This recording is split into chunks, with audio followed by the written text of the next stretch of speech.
Nabi Muhammad bukan Nabi yang biasa. Nabi Muhammad adalah Nabi yang penolong kita nanti di hari kiamat.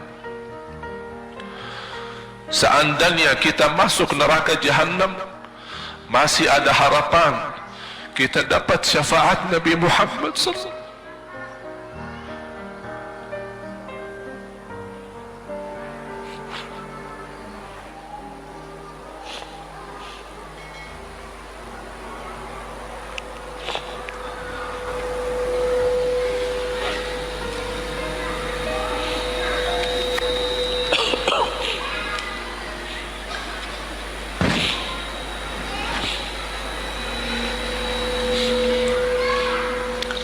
Yang masuk neraka saja dapat syafaat Rasul.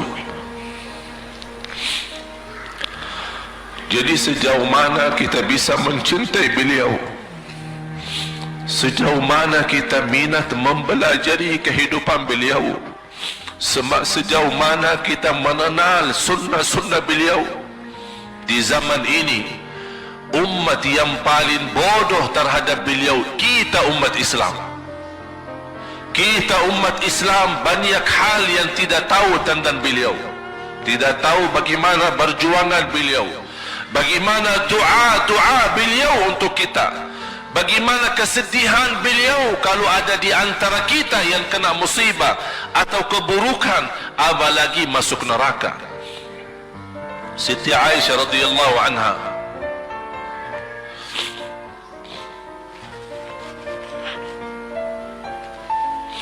Siti Aisyah radhiyallahu anha pernah minta sama Rasul doa. Ya Rasulullah, tolong doakan saya. Rasul mendoakan, Allahumma ighfir li Aisyah ma taqaddama min dhanbiha wa ma ta'akhkhar, ma qaddamat wa ma akharat, wa ma asarrat wa ma a'lanat. Ya Allah, ampunilah dosa-dosa istriku Aisyah, dosa yang lama, dosa yang baru, dosa yang terang-terangan maupun dosa yang tersembunyi. Siti Aisyah menaminkan doa Nabi Muhammad dan menangis dan bangga dan senang. Saking senangnya, saking bahagianya, dia tertawa sambil Rasul melihat Siti Aisyah. Senang wahai Aisyah, apakah kamu senang dengan doaku? Kata Siti Aisyah, bagaimanakah aku tidak senang? Aku justru merasa bahagia dengan doamu untukku ya Rasulullah. Apa kata Rasul? Ketahuilah wahai Aisyah, ketahuilah doaku yang baru ini untukmu, itulah selalu doaku untuk umatku di setiap salat. Itu doa Nabi kita buat kita. Setiap beliau salat mendoakan kita, ya Allah ampuni dosa umatku, dosa yang lama, dosa yang baru, dosa yang sembunyi, dosa yang terang-terangan. Setiap salat itu doa Nabi kita, Nabi Muhammad SAW untuk kita semua. Apa yang diminta oleh Rasul? Rasul tidak minta banyak dari kita. Salah satu yang diminta oleh Rasul dan memohon, satu itu berbanyak, itu satu-satunya yang Rasul minta banyak. Selain itu Rasul tidak pernah minta banyak. Satu-satunya Rasul minta banyak. Apa? Salawatlah kepadaku, berbanyaklah salawat kepadaku. Mengapa Rasul minta berbanyaklah salawat kepadaku? Kenapa tidak minta amalan yang lain untuk dibanyakkan salawat atau amalan yang lain? Mengapa hanya salawat?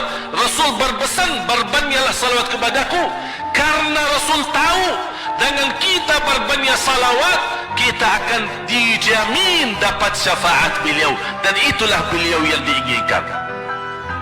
Bukan hanya dapat syafaat, bahkan Rasul sendiri bersabda, aqrabukum minni majlisan yaumal qiyamah, yang paling dekat kepadaku hari kiamat, yang paling banyak salawat kepadaku. Bahkan berita gembira bagi seorang hamba umat Nabi Muhammad SAW, akthiru alayya minas salati yaumal jumu'ati wa laylataha, fa inna salatakum tablughuni haitsu kuntum.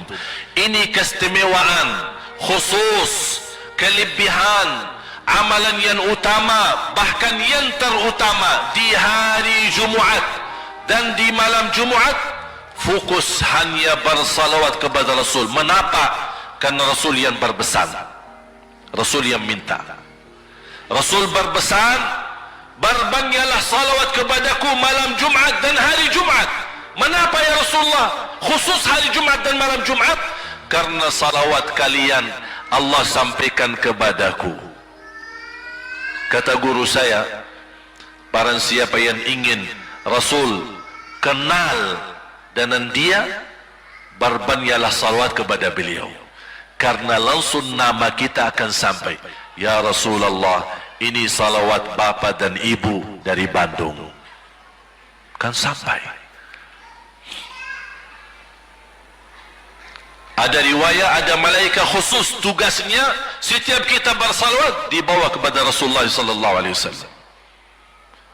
Allahu akbar.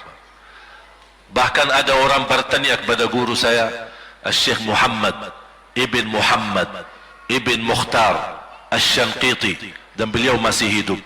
Subhanallah, ketika di salah satu pertanyaan di majlis ta'lim di Masjid Nabawi, ada orang bertanya, mana yang lebih diutamakan di hari Jumat?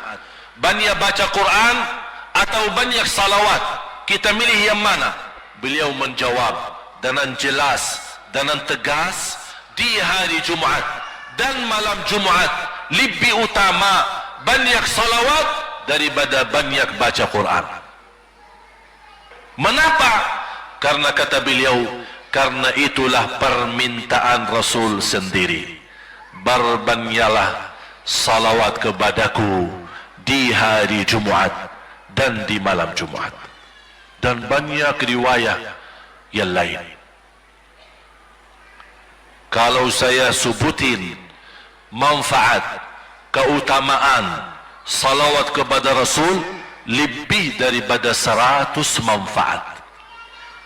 Menghilangkan kesusahan, memberi kemudahan lunasi hutang, menyembuh penyakit, menjamin ampunan dosa, mendapat 10 rahmat, mendapatkan syafaat Rasul, posisi kita semakin mulia. Setiap kali kita salawat, semakin naik darajat kita. Barang siapa yang salawat kepadaku 10 kali, dapat 10 kebaikan, dapat 10 rahmat, dihapus 10 kejahatan, dan naik 10 darajat, dan di akhirat dapat syafaatku. Luar biasa. Hadis yang terakhir,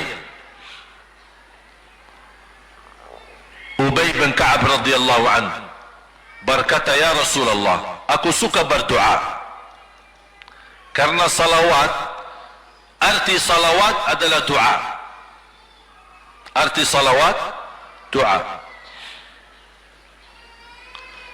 Ya Rasulullah, aku suka berdoa. Berapa dari doaku saya jadikan untukmu?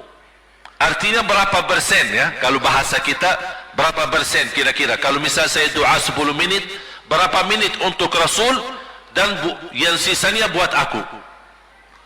Contoh, aku kalau berdoa, ya Allah ampuni dosaku, ya Allah murahkan rezeki, sembuhkan penyakit, Allahumma salli ala Muhammad wa ala ali Muhammad. Berarti lebih banyak untuk diri kita, baru untuk Rasul. Sahabat itu ya Rasulullah bertanya, ya Rasulullah, berapa bagian dalam doaku saya jadikan untukmu? Apa kata Rasul? Kata Rasulullah SAW, ma syi'ta wa in zidta fahuwa khairul lak. Ya terserahmu. Mau doa bagaimana untukku? Ya terserahmu. Tapi semakin banyak untukku, semakin banyak manfaatnya untukmu. Apa kata sahabat? Ya Rasulullah, saya akan jadikan separuh doaku hanya salawat kepadamu. Artinya kalau saya doa 10 menit, 5 menit salawat dan 5 menit doa untuk diriku sendiri. Apa kata Rasulullah? Terserahmu, wa in zidta fahuwa khairul lak. Kalau kamu berani tambah, itu jauh lebih baik.